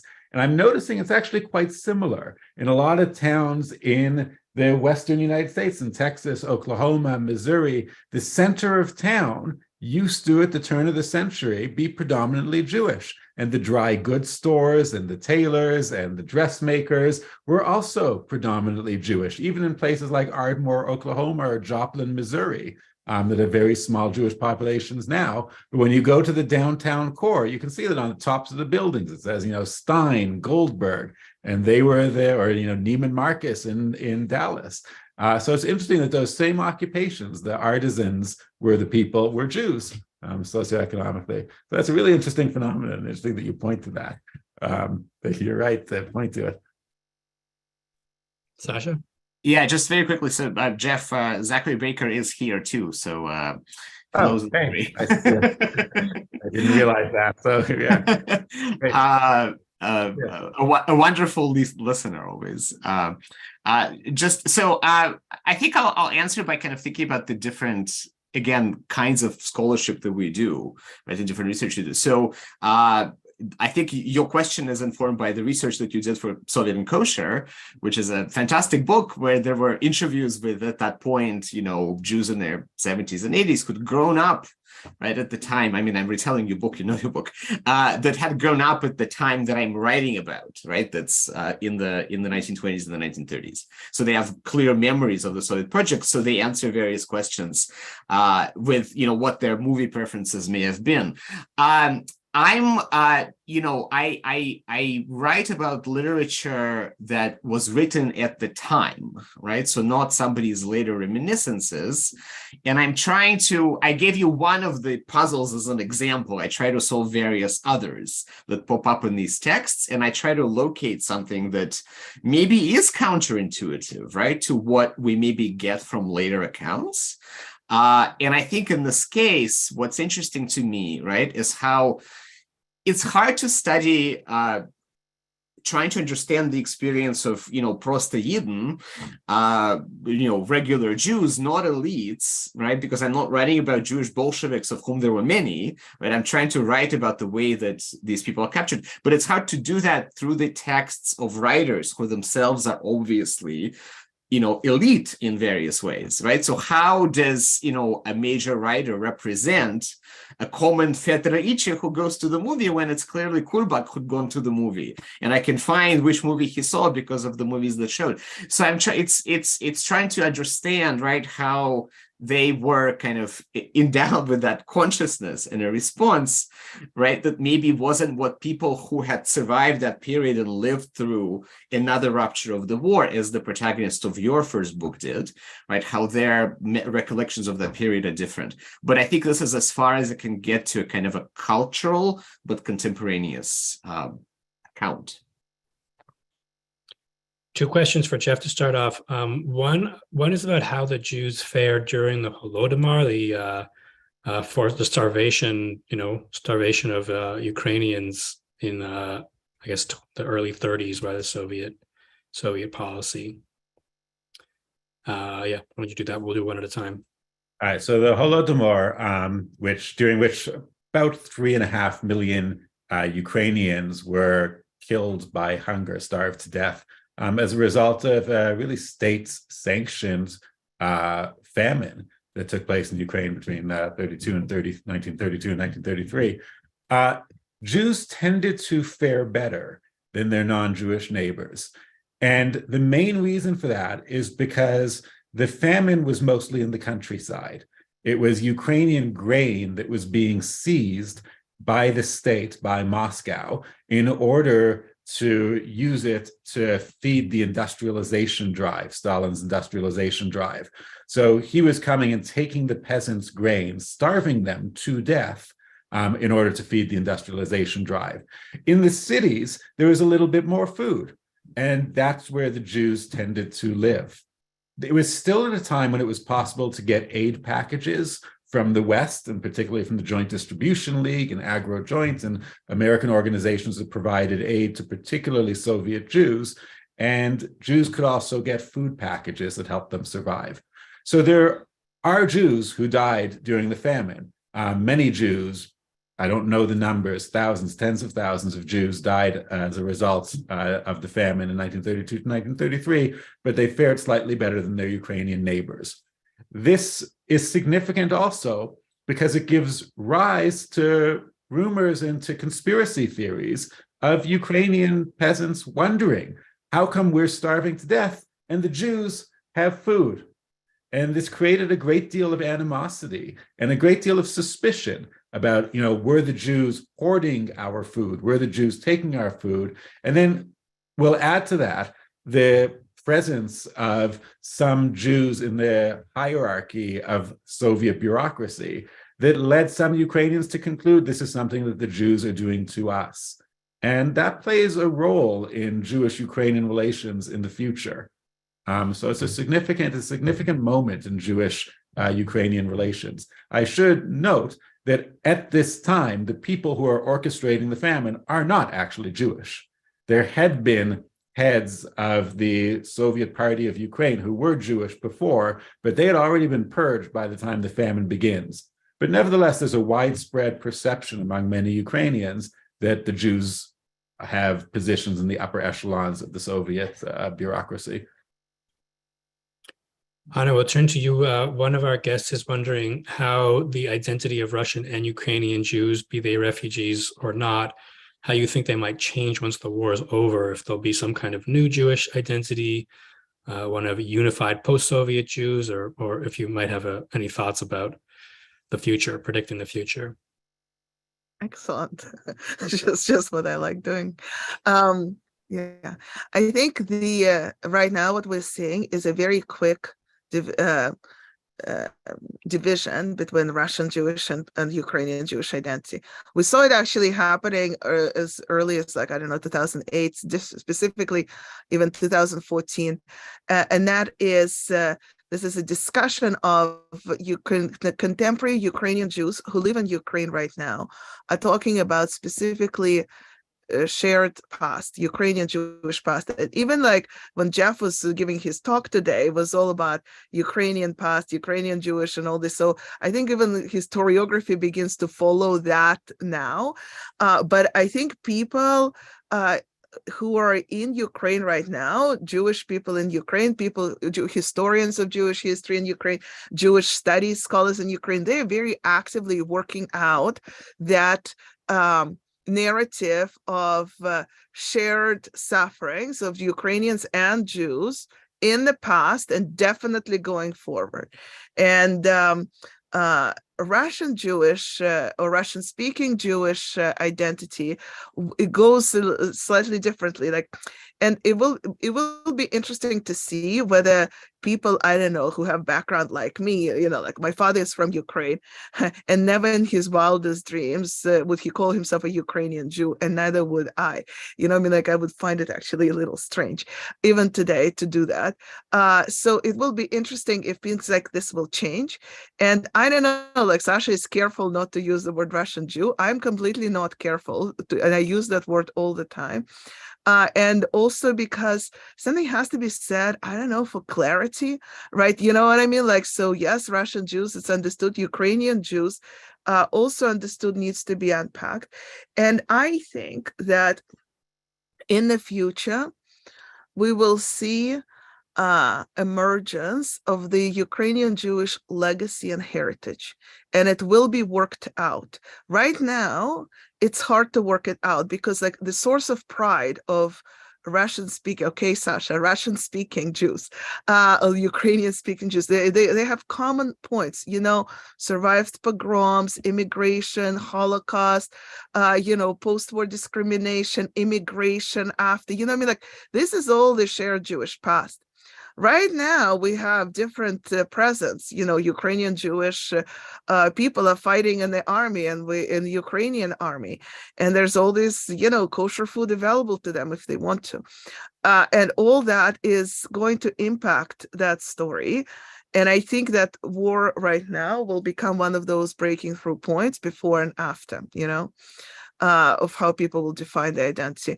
And maybe Ukrainian language will once again become the language of Ukrainian Jews, because that we did not see until recently. Sasha, could you talk about the general disappearance of Yiddish from the Soviet Union in the 30s? It didn't, right? So the various cultural institutions that existed that were supported by the state through the early 30s, those disappeared, right? As the kind of politics changed, but there were writers writing in Yiddish after the Second World War. Anna and Psoy's fantastic, Yiddish Glory project is the wartime, right, kind of archival findings of various lyrics, right, that were written by really non-professional poets for the most part. that are Yiddish. And then right now I'm translating with a colleague literature that's written in Yiddish after the Second World War, all the way through the 1980s. So I think that in the premise of the question, there is a kind of a very common misconception about that sort of Yiddish had died and stopped, being, written in and also thought in. So yes, of course, as the very large number of Yiddish speakers were killed in the Holocaust, but many of them still lived, right? And after the war as well. So it's very different from the early Soviet period, when part of that project dovetails with kind of state support, but it doesn't disappear. So. I have, folks, I have 15 amazing questions in the Q&A still. We're not going to obviously get to them. I don't know if people in the audience can read all the other Q&A questions. I don't think you can. It's too bad because they're really interesting. I will say that if you have... What's that? Make it live. You can make that live. If you click live, people will be able to see them. Oh, okay, interesting. Well, I will liven them up after I. But let me tell you that if you have one of your questions or you haven't had a chance to write them, you can send them by email after to either to me or to one of our authors, one of our speakers, whose emails I'm sure you can find quite easily, and continue on the conversation. I wish that we had a little more time. One that I will ask was actually not in the Q&A, but came in the chat because it's from my colleague Colin Weiser. It's a question for Jeff. Colin Watson says, Jeff, you spoke about shifts in identity as largely a seamless process, no doubt for the sake of simplicity. But as we know, Jews had overlapping identities, for example, regional ones like Litvaks, as well as subjects of states, and changes in identity affected different segments of the population at different rates. Jews in Ukraine long considered themselves Polish Jews, even though they were Russian subjects, etc. The question is, when do non-Russifying Jews in Ukraine begin to consider themselves, quote, Russian Jews? It obviously happened several decades after the onset of Russian imperial rule in Ukraine, but when do you have a sense of when this happens? So Kalman is, of course, completely correct that these identities are not seamless, that they're all layered on top of each other, and people have different identities depending on where they are and who they're talking to, and at what minute they're talking. I mean, identities change constantly. The general question, I think it depends on the context. So if they are talking about which regime they are a subject of, if they're talking to somebody from the same area or somebody from a different area, if they are talking for the purpose of, eliciting aid or eliciting sympathy or the purpose of effecting political change, it all depends. So I don't think there's a particular date. What I do think is significant, and Anna alluded to this, is it really takes, war or crisis to bring about a general change. And I alluded to that with the Khmelnytsky rebellion as one, with the pogroms of 1881 as another one, with the pogroms that I wrote about, the pogroms of the Russian Civil War between 1918 and 1921 as another point of transition, World War II as another point of transition. And I think we're seeing another point of transition right now, which is exactly the point, that as this war happens, everybody wants to be Ukrainian. I walk down the street in my neighborhood in Ann Arbor and everybody's got a Ukrainian flag outside. Let alone people who are actually Ukrainian suddenly want to be Ukrainian and are identifying as Ukrainian. And I don't say that in any disparaging way. That's okay. That's how identity works. Our identities change with the time. So all power to them. There's very good reasons for that. Now, just say there's one other question I happened to catch in the Q&A about how Zelensky identifies himself. I just want to say one little quick thing about that, which is I find it really interesting how Zelensky used to define himself as, I have a relative who died during the war, who died in the Holocaust. And then he said, I had a typical Soviet Jewish education or upbringing, which means really, not much Judaic practice. Then he said, I've got Jewish parentage, and now he's Jewish. It's changed over the course of the war.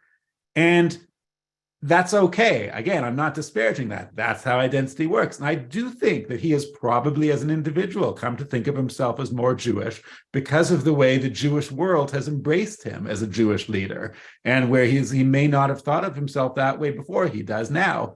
And it also serves him well to identify as Jewish. And he's a fantastic communicator and has an incredible way of reaching people. And I think he's realized this is an effective way of doing that as well. So identity changes all the time, and that's okay. And that's how identity works.